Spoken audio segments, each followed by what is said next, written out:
Hello नमस्ते सत श्री अकाल कैम छो अस्सलाम वालेकुम। आपका स्वागत है राशिद की भूतिया स्टोरी में। मैंने कहा था ना, ईर्षा ये सब बहुत कुछ कर सकता है। मैंने जो कहानी अगली वीडियो में अधूरा छोड़ा था ये मैं उसे कंटिन्यू करूंगा। विक्रम और मिथुन, विक्रम को तो युवराज बनने का मौका मिलता नहीं, मिथुन बनता है। कहानी तो आप लोग जान रहे हैं, उसी का अभिषेक होता है। ये ताज ताज ही बोलते हैं उसे, उतना हमको शुद्ध हिंदी नहीं आता भाई। ताजपोशी होता है। तो होता क्या कि विक्रम को तो भाई यहाँ से पैदा होता है जलन और ईर्षा, समझे।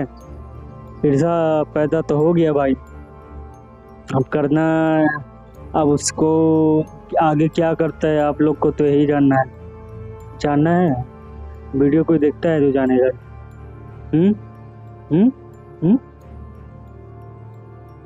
कोई वीडियो देखता नहीं तो जानेगा। हाँ तो ईर्षा जो है एक शब्द नहीं, बहुत बड़ा क्या बोलते हैं भूमिका निभा रहा है इसमें। अब भूमिका निभाता है आज के जिंदगी में भी, मतलब भूमिका निभाता है ईर्षा। लक्ष्य बदल देता है, इंसान को बदल देता है, इंसान का सोच को बदल देता है। उसे राजा तो बनना था मगर वो बन नहीं पाता है। युवराज वो बन नहीं पाता है। युवराज वो बना मतलब कि राजा भी वही बनेगा। तो विक्रम और मिथुन के पिताश्री इसका अभिषेक करके चले जाते हैं। तो अकेले में जो क्या बोलते हैं विक्रम सोचता है मुझ में सब योग्यता थी, फिर भी मुझे मौका नहीं दिया गया। मेरे भाई जो मुझे छोटा है, सेम हम दोनों में समान योग्यता थी, सामान्य योग्यता था, फिर भी मौका उसको मिलता है हमें नहीं। तो धीरे धीरे उसके मन में जलन पैदा होता है। जब जलन पैदा होता है तो वो मौका खोजता है कि किसी भी तरह मतलब अपने भाई को बदनाम करो। बहुत तरीका अपनाता है बदनाम करने की। तो मगर बदनाम उतना नहीं हो पाता है, नहीं हो पाता, होता ही नहीं है। तो क्या होता है कि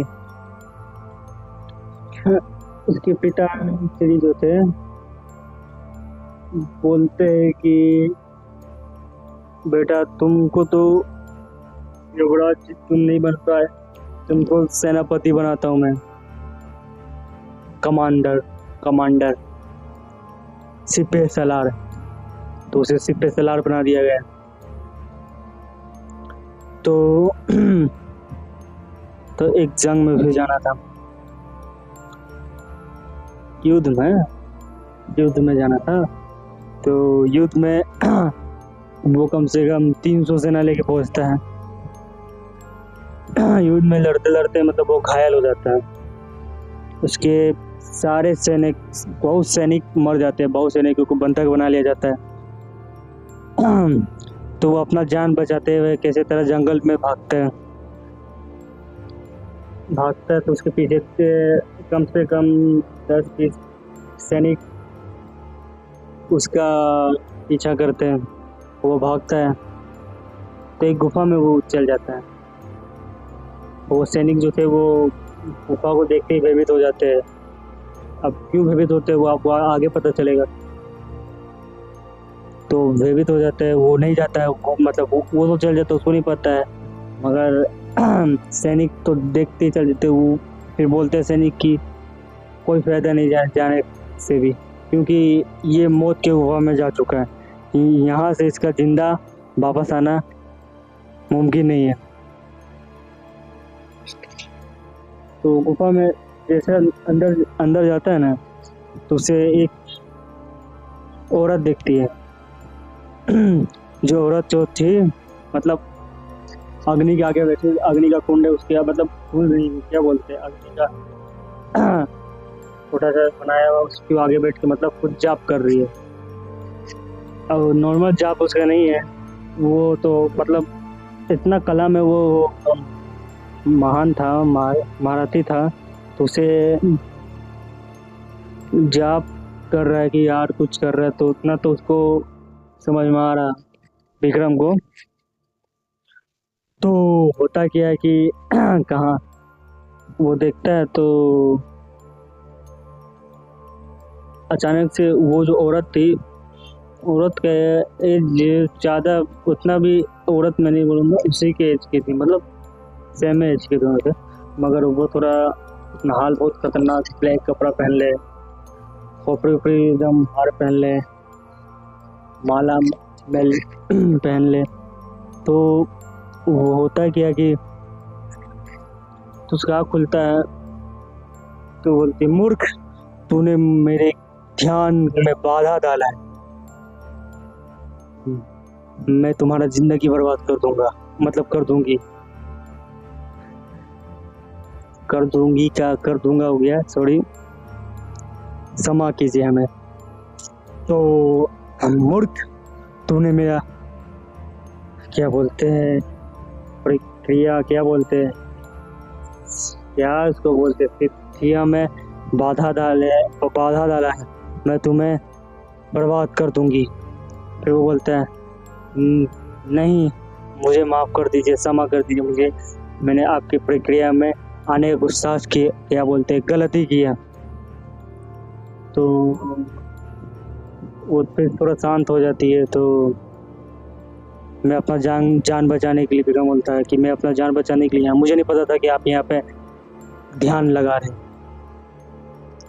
तो बोलता है, तुम कौन हो, तुम इतने जख्मी हालत में यहाँ क्या कर रहे हो। तो अपने बारे में बताता है ये वो।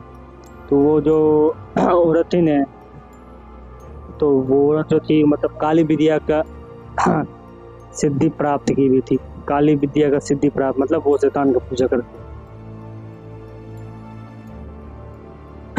तो सब, तो उसको क्या करती है ना, वो बहुत जख्मी था, उसे तुरंत में मतलब वो एक मंत्र जाप करके, हाथ ऐसे आगे उसके बढ़ा के कुछ मंत्र जाप करती है, और उसका सारा जख्म जो है ना, वो पहले जैसा हो जाता है, मतलब ठीक हो जाता है।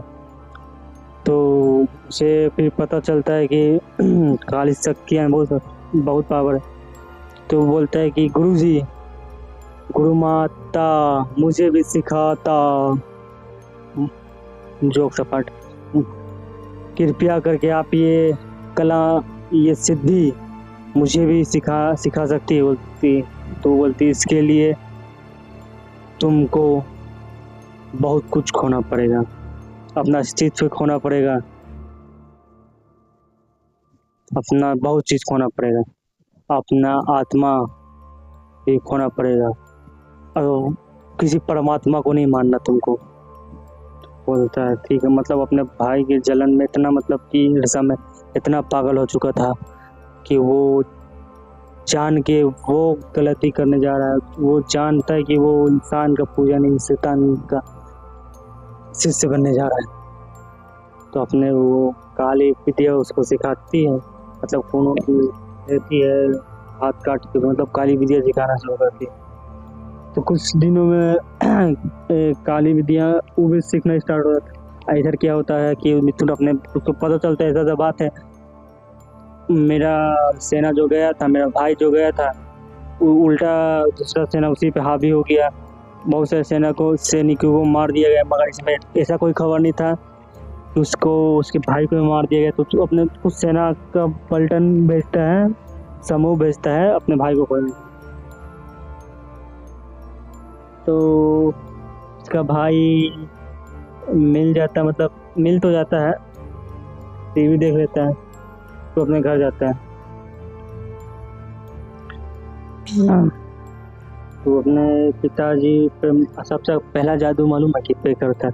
अपने पिता पे, क्योंकि उन्होंने ही उसका ताज छीन के अपने छोटे बेटे को पहनाया। क्या गलत काला जादू कुछ करता है? अगले दिन उसके पिताजी मतलब पैरालाइज हो जाती है, उनका हाथ या पूरा शरीर कोई भी प्रक्रिया करने का हालात में नहीं थी, मतलब फुल्ली पैरालाइज हो जाती है। सब देखता अचानक से क्या हो गया।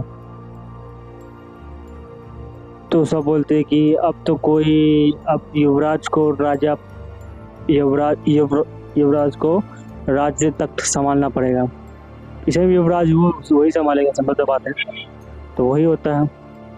अगले दिन उसका राज्य मतलब वो तख्त पे राजा का उसका सिंहासन अभिषेक होने वाला था, सिंहासन पे जाने वाला कुछ होता है प्रोसेस, वो होने वाला था। तो होता है तो वो अपने भाई पे जादू करता है। अचानक से जब उसके भाई को ताज पहनाया जाता है ना, तो उसका भाई ताज ऐसे लेता है, फेंक देता है। अब अचानक से वो बच्चों वाला हरकत करने लगता है, बालक वाला हरकत, एकदम पागल यह करने लगता है। तो उसके बाद होता है कुछ नहीं है। तो फिर वेद को बुलाया जाता है। वेद देखता है, बोलता है कि इसकी मानसिक हालत ठीक नहीं है। सबको लगता है कि वो अपने पिता के इस हालत की वजह से वो पागल हो गया है। तो अब ऑप्शन एक बचता है कि वो राजा उसका बड़ा भाई बने, वही बनता है। अब राजा तो बन जाता है, मगर अपने प्रजा पे बहुत जुल्म करना स्टार्ट कर देता है, जो उसके पिताजी पहले ही समझ गए थे। मतलब कर बढ़ा देता है, मतलब बहुत ऐसा चीज करता है यहाँ पे, मतलब कि वो सब जगह पे जंग लड़ता था, जहाँ पे उसको हराया तो जंग वहाँ पे मार दिया गया। वहाँ के बेटिया उटिया अगर रेप बलात्कार हो करवा दिया अपने सेना के हाथों। तो बहुत कुछ ही मतलब किया ऐसा कि प्रजा मतलब पूरा इस पे भड़की हुई थी। वो प्रजा कुछ का नहीं था कि राजा। तो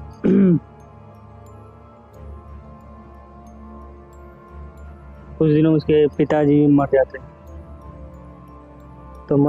तो इसके पिताजी मर जाते उसके 15 से 20 दिन के बाद जो पिताजी का जो आत्मा है उसके भाई के अंदर जाता है, मिथुन के शरीर के अंदर। और फिर इसके बाद वो मिथुन का काला जादू जब उसके शरीर में प्रवेश करते हैं तो उसका काला जादू से टूट जाता है। फिर मिथुन को पता चलता है कि ऐसा ऐसा कुछ हो रहा है। उसका मतलब सिक्स सेंस, काला जादू करता है तो उसका काला सिक्स सेंस भी मतलब था। तो वो बता दिया है कि ऐसा कुछ प्रक्रिया हुआ है। तो सिंपल है, पिताजी से जाके बोलता है कि क्यों आप अपने बेटे के शरीर के अंदर है, आप जाइए स्वर्ग में आराम कीजिए। फिर बोलता है नहीं पिताजी, स्वर्ग में आप क्यों जाएंगे, स्वर्ग वाला तो काम आप किए नहीं, आप जाइए नर्क में। उसके पिताजी पहलते उसके भाई के शरीर के अंदर रहते तो बोलते हैं नर्क वाला काम मैंने नहीं किया है, तुमने किया है, जो अपने भाई को खा गए, मुझको खा गए, अब अपने प्रजा को बर्बाद करने पे तुले हो। क्या चाहते हो तुम? जो मैं चाहता था ना आप मुझे सिंपल से आप मुझे दे देते हैं, तो मुझे ये नहीं करना पड़ता। तुम उसके पिताजी बोलते तुम तब भी यही करते हैं क्योंकि मैंने तुम्हारे अंदर यही देखा, तुम्हारे अंदर राजा बनने का गुण नहीं था, तुम्हारे भाई के अंदर था, इसलिए मैंने ऐसा ऐसा किया। तो उसके पिताजी क्या करते हैं कि दोनों में मतलब कि बोलते तुम अभी नहीं सुधरे तो मैं तुम्हें छोड़ूंगा नहीं। बोलते कुछ नहीं करता। तो क्या करता है कि अपने शक्ति का इस्तेमाल करके पिता के आत्मा को अपने वश में करने की कोशिश करता, तो होता नहीं। उसके पिताजी बहुत नेक आत्मा थे, तो ऊपर जैसा शक्ति उसका काम नहीं कर पाता। तो क्या करता है अपने भाई को, मतलब कि करीब पार करवा देता है, मतलब कि शहर से बाहर निकलवा देता है। तो उसके भाई से ही घूमता रहता है। कुछ दिन उसका ये शरीर में आ भी नहीं पाए। तो उसके भाई को मतलब क्या बोलते हैं, एक लड़की से प्यार हो जाता है। पागल पागल तो हो गया था, मगर पागल तो नहीं था। जब उसका शरीर के अंदर घुसा तो वो शक्ति, तो उसका काला जादू हट गया। तो उसके पिता की आत्मा भी निकल गए। उसका बहुत मदद भी करते थे। और फिर कुछ दिनों बाद ये ऐसे करते करते कुछ साल बीत गए। फिर उसको एक बहुत खतरनाक, उसके भाई को, विक्रम को बहुत खतरनाक बीमारी हो गया। किसी का शरीर गलना स्टार्ट हो रहा है, मतलब सड़ना स्टार्ट हो गया, बदबू दूधवा। तो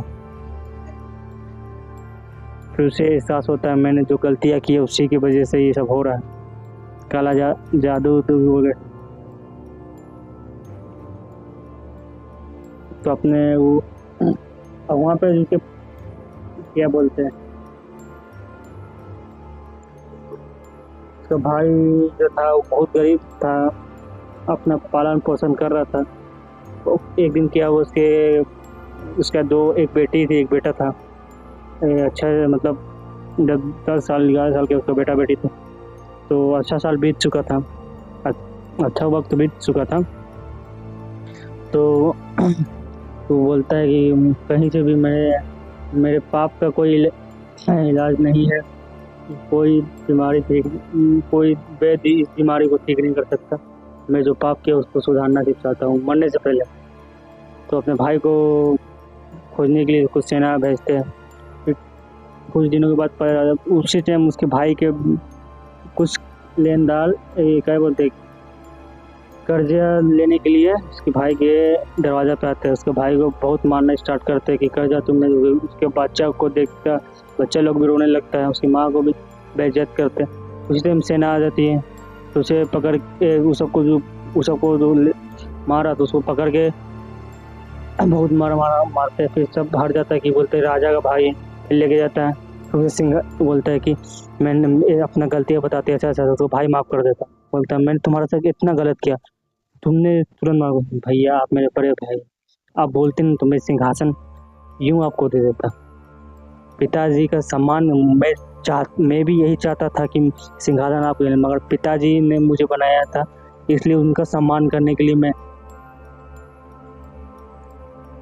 अपनाया था सिंहासन, नहीं तो मुझे नहीं चाहिए था सिंहासन।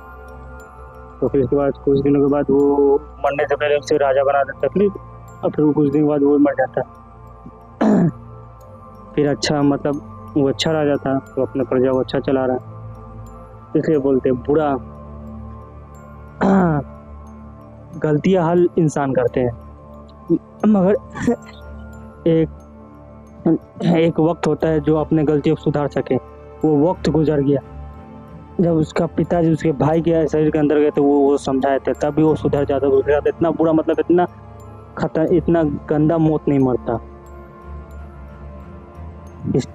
गलतियां करो, मगर गलतियां इतना बड़ा मत करो कि माफी मांग भी नहीं पाओ, कभी मौका नहीं मिले तुम्हें माफी मांगने का। इसलिए बोलते हैं बुरा जितना भी ताकतवर रहे वो हारेगा, अच्छाई जितना भी कमजोर रहे वो जीतेगा, क्योंकि अच्छाई है।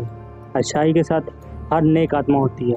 बुराई के साथ कितना भी शैतान आ जाए मगर वो जीत नहीं सकता, क्योंकि नेकी के आगे कोई नहीं जीत सकता। इसलिए बाय बाय, सही नारा, फिर मिलेंगे दोबारा। Please subscribe, like and support.